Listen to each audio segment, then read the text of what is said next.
안녕하십니까. 뉴스 속보입니다. 많은 근로자분들이 현장에서 근무하면서 산업재해에 빈번하게 노출되고 있다는 소식입니다. 그중 소음성 난청은 특히 위험한 것으로 밝혀졌습니다.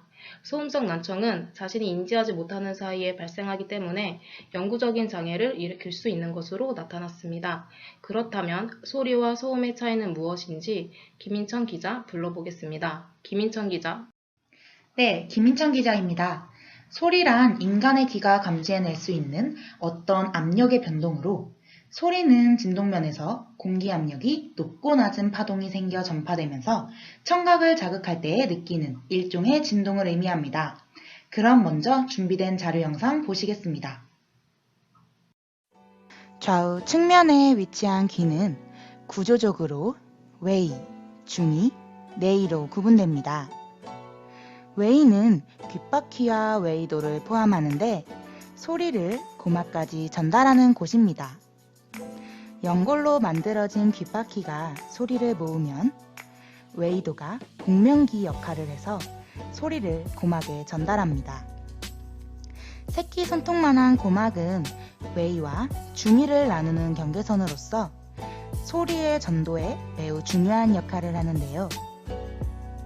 웨이도를 통과해 들어온 소리로 인해 고막이 북처럼 떨리면 귀의 두 번째 부분인 중위에서 그 소리를 진동으로 받아들입니다. 이때 이소골이라고 하는 귓속뼈를 따라 진동이 달팽이관으로 전달되는데요.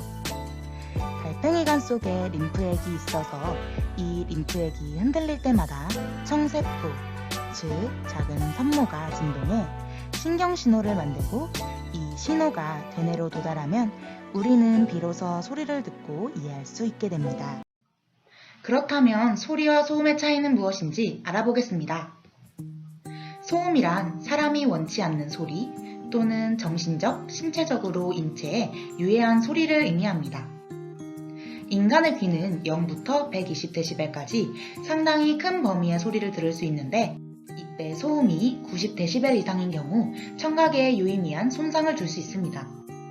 그렇다면 소음성 난청이란 무엇을 의미하는 것일까요?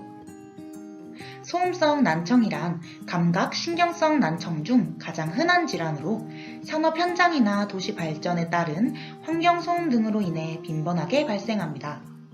이는 소음에 노출되는 시간이나 강도에 따라 일시적 혹은 영구적 난청이 나타날 수 있습니다. 거의 항상 양측성으로 나타나며 소음 노출이 중단되면 청력 손실이 진행되지 않는 특성을 보입니다. 또한 소음성 난청은 고음역에서 청력 손실이 현저히 심하게 나타나며 지속적인 소음에 노출되는 경우 더 큰 장애를 유발하게 됩니다. 소음에 의한 청력 손실의 유형으로는 일시적 청력 손실, 영구적 청력 손실, 음향성 외상으로 인한 청력 손실 등이 있습니다. 그렇다면 소음성 난청의 특징은 무엇일까요? 소음성 난청은 4P라는 특징이 있습니다. painless, 고통 없이 온다. progress, 점진적이다. permanent, 영구적이다. preventable, 예방 가능하다. 여기서 소음성 난청은 예방이 가능하다는 사실에 주목할 필요가 있습니다. 소음이 지속적으로 노출된다면 신체에는 어떠한 영향이 나타날까요? 이명으로 인한 신체적 변화로 혈압 증가, 피로, 신경질 등 변화가 나타나게 되고 청력 손실의 영향으로 대화 방해, 주변과의 고립, 생산성 저하가 발생하며 스트레스로 인한 정신적 영향으로 일상 스트레스와 수면 장애가 발생하게 됩니다. 이렇듯 지속적인 소음에 노출되는 사업장에 근무하는 근로자들의 보호구 착용이 제대로 이루어지지 않는 이유는 무엇인지 알아보았습니다. 왜 보호구를 착용하지 않으시나요? 교육해줄 때 잘 착용하라는 교육만 받고 실제로 어떻게 착용하는지는 안 알려주더라고요. 귀마개를 주긴 줬는데 귀에 맞지도 않은 걸 갖다 줘서 오래 끼면 귀가 아파서 장시간 일할 때 착용하고 있기가 어려워요. 다양한 이유로 보호구 착용의 어려움을 호소하고 있었습니다. 그렇다면 어떻게 문제를 해결할 수 있는지 전문가의 설명을 들어보겠습니다. 네, 지금부터 현 문제에 대한 해결 방안에 대해 알려드리겠습니다. 먼저 소음성 난청을 예방하기 위해서는 보호구의 착용이 필수적입니다. 보호구의 종류로는 귀마개, 귀덮개 등이 있습니다. 귀마개의 착용법과 귀덮개 착용법에 대해 알려드리겠습니다. 우선 귀마개의 제대로 된 착용 방법에 대해 알아보도록 하겠습니다. 적절한 귀마개 착용을 위해서는 첫 번째로 손가락을 사용해 귀마개를 둥글려 가늘게 만듭니다. 두 번째로는 반대쪽 손을 머리 뒤로 돌려 구멍을 넓히고 귀마개를 넣습니다. 이때 귀는 뒤통수 쪽 방향 위쪽으로 올려줍니다. 마지막으로 귀마개가 부풀 때까지 손가락을 떼지 않고 기다려줍니다. 이때 다시 한번 강조하자면 귀마개를 넣는 쪽에 반대쪽 손으로 구멍을 넓혀주는 것이 중요합니다. 그래서 밖에서 봤을 때 귀마개가 밖으로 나오지 않도록 착용해야 소음을 적절하게 차단할 수 있습니다. 그럼 올바른 귀덮개 착용법에 대해 알려드리겠습니다. 첫 번째로는 귀덮개의 파손, 이상 유무를 확인합니다. 두 번째로는 착용자의 머리 크기에 맞도록 귀덮개의 좌우측 조절대를 조절합니다. 마지막으로는 귀 전체를 완전히 덮도록 착용합니다. 그렇다면 자신에게 맞는 적절한 보호구를 착용하려면 어떻게 해야 할지 알아보겠습니다. 귀에 맞는 보호구를 사용하려면 어떤 과정이 필요한가요?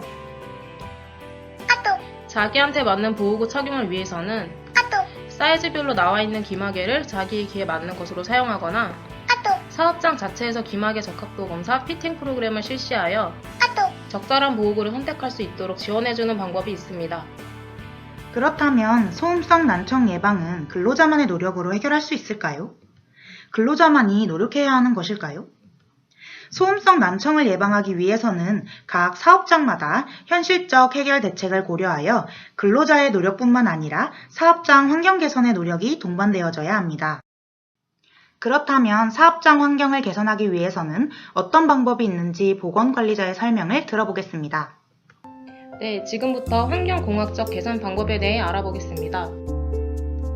첫 번째로는 대치의 방법으로 근본적인 해결 방법인 소음이 비교적 더 적은 기계로 바꾸는 방법이 있습니다. 두 번째로는 격리의 방법으로 차폐, 밀폐, 격리, 흡음용 덮개, 흡음판 등을 이용하여 기체 전달음 및 구조, 전파음을 감소시킵니다. 세 번째로는 소음원으로의 거리 증가를 위해 근로자들에게 타당한 휴식 시간을 제공하여 개인별 소음 노출 시간을 제한시키고 소음 환경과 위험성을 표시하는 조치를 시행합니다. 그리고 기타 방법으로는 주기적인 청력 검사 및 평가와 상담을 실시합니다. 네, 지금까지 소음성 난청 예방법과 사업자 환경 개선을 위한 방법을 잘 들어보았습니다. 모두 같이 노력한다면 소음성 난청은 예방할 수 있습니다. 그럼 지금까지 소음성 난청 예방 기자 김인청 기자였습니다. 감사합니다. 지금까지 보셨다시피 청력은 한 번 망가지면 돌이킬 수 없습니다. 예방만이 여러분의 소리를 지킬 수 있습니다. 소음성 난청 예방을 위해 모두 함께 동참해 주시기 바랍니다. 지금까지 인천근로자건강센터 나건강 앵커였습니다. 감사합니다. 도움과 상담이 필요하시면 언제든지 1588 6497 인천근로자건강센터로 연락주세요. 여러분들을 향해 언제나 문이 열려 있습니다.